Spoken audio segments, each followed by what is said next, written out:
Every great band has to start somewhere. After their official formation in California in 1991 and the subsequent release of their demo tape 72826 and debut EP Opiate in 1992, Tool was on the road to success. With the help of infamous metal producer Sylvia Massey, they broke through to the masses on April 6, 1993, with the release of their full-length debut Undertow, an album that would pave the way for some of their greatest works. Today, to celebrate 25 years of Undertow, we're going to take a look.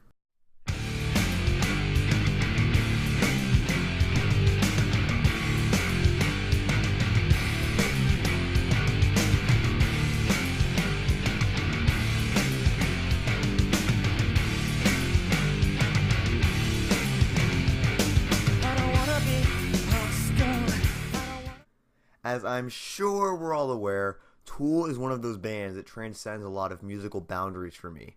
They are easily my favorite band and musical act of all time, and I do believe that in the grand scheme of things, they're criminally underrated.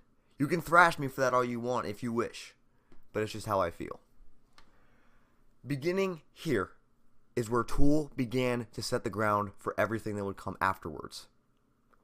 Undertow is one of those albums that takes a certain appreciation to understand compared to some of Tool's later works, such as Lateralis, which I've already reviewed, and I will leave a link to it in the description if you have not seen it already, and Anima, which would be the album that came right after Undertow and was their last album of the 1990s, arguably their best album, I'd say.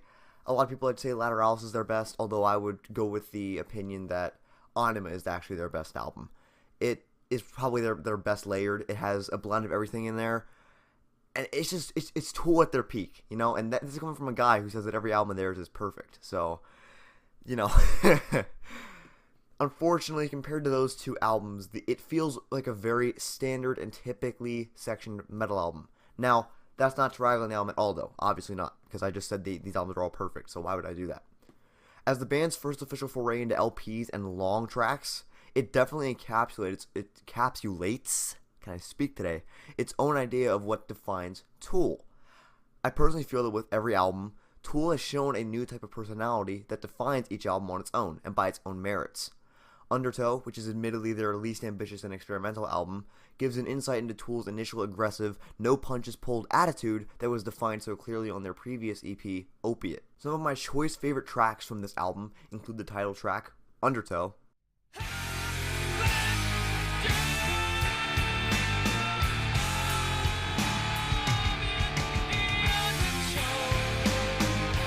Sober,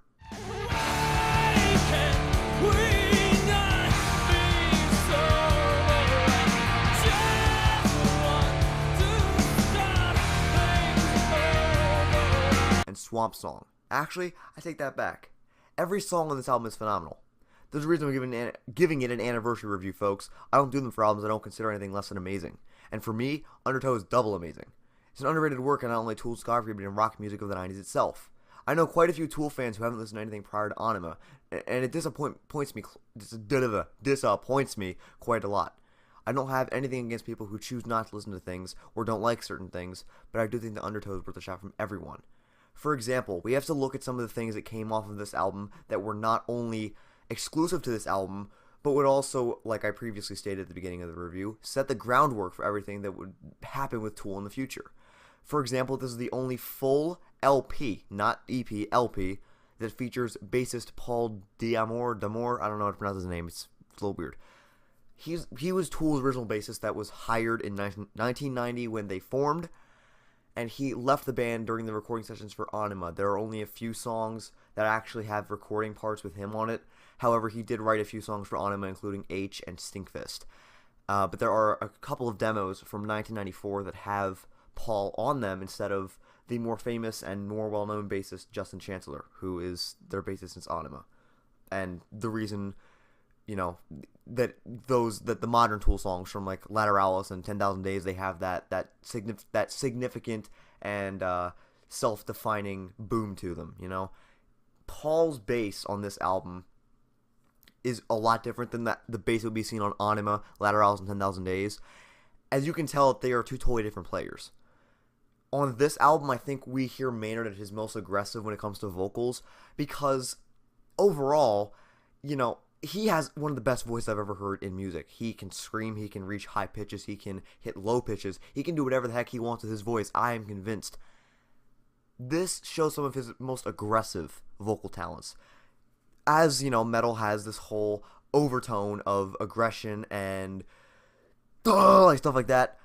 This is one of those albums where Maynard puts that practice into use. On songs like Prison Sex, Sober especially, there are a lot of like growly, perfectly growled vocals on that song. It's fantastic. A couple other songs that I've really a bit of a exclusivity to this album I want to point out here. The final track on the album, Disgustipated.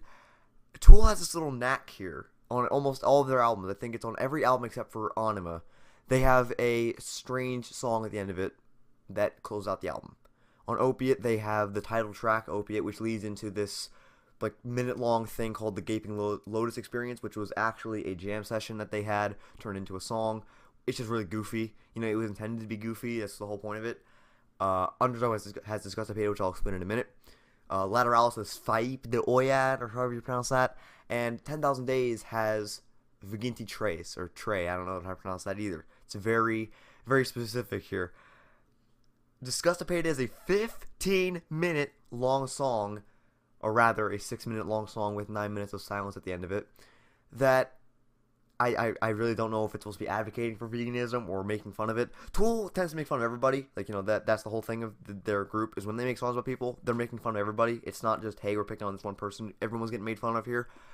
So, I mean, they have a knack for making fun of people, like Hooker with a Penis on Anima. That song is mistitled intentionally to lead fans into listening to it because it's actually about the people who said that any album after Undertow or Opiate was going to be awful. They said they were selling out, so that was that song.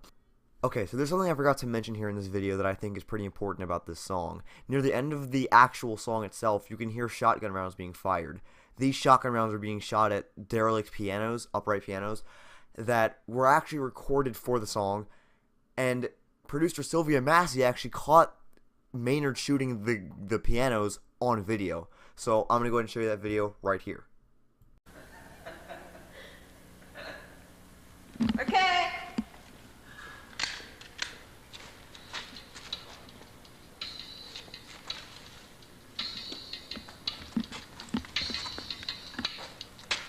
You guys all right?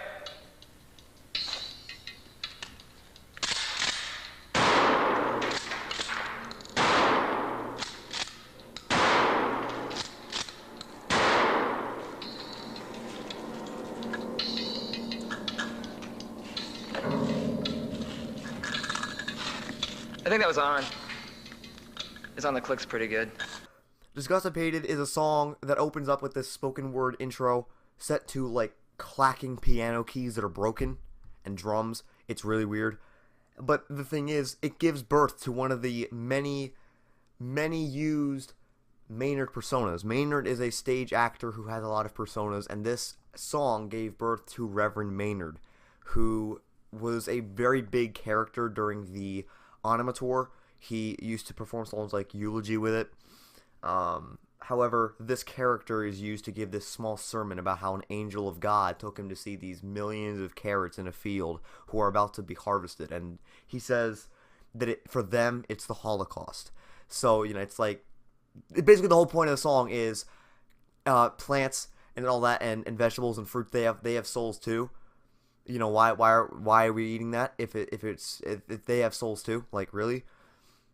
If you want to advocate how, you shouldn't eat animals because they have souls, well then apparently fruits and vegetables have souls too. It sounds like a song you would have recorded and written while you were high on drugs. It's freaking weird. However, another one of the songs that I would like to cover finally before we close out this review is, my apologies, is this, wow, can I stop that? Is the song Bottom, which is a 7 minute long song featuring Henry Rollins, who you may remember from Rollins Band and Black Flag. And he does this small little spoken word section on this album, or on this song rather, not album, excuse me. And he makes that song, this is one of the underrated songs, I gotta say, on this album. It's so underrated. I don't see many people really talking about it. anymore anyway, in the grand scheme of things, because a lot of people will say, oh, the best song from Undertow is Sober, which I don't believe. I think the whole album is like perfect, but the best song on here, in my opinion, is actually Undertow. But to me, it's one of Tool's strongest tracks, and it's booming, it's metallic, it's everything that Tool did in the early days. That, I think, would be the song that, in my opinion, would encapsulate early Tool, along with songs like Cold and Ugly from Opiate. If I had to pick one song to define Undertow, it would probably be Bottom. With that, I will give Tool's Undertow a 10 out of 10. Thank you guys so much for watching today's review. It's greatly appreciated. Hope you guys enjoyed it, as always. If you have not heard this album, I highly recommend you do so. If you have heard it, what did you think? Keep your eyes peeled for the next review. We got a new Pink Floyd month video coming out in 2 days. And I will see you guys in the next review. Take care.